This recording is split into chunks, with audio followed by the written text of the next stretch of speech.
کہ اللہ تبارک و تعالیٰ نے اختیار بھی دیا ہے اور کچھ نہ کچھ انسان کو مجبور بھی رکھا ہوا ہے.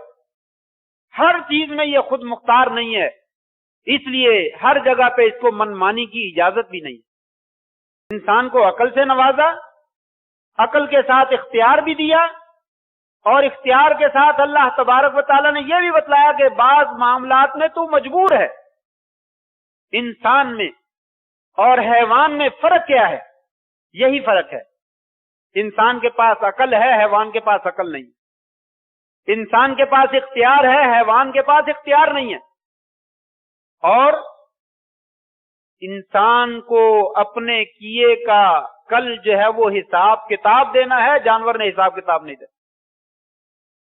تیسرا فرق جو ہے وہ یہ بھی ہے کہ انسان تو جو مرضی کرتا پھرے، تیرے ایک ایک عمل کا تجھ سے حساب کتاب جو ہے وہ لیا جانا ہے، تجھ سے پوچھا جانا ہے.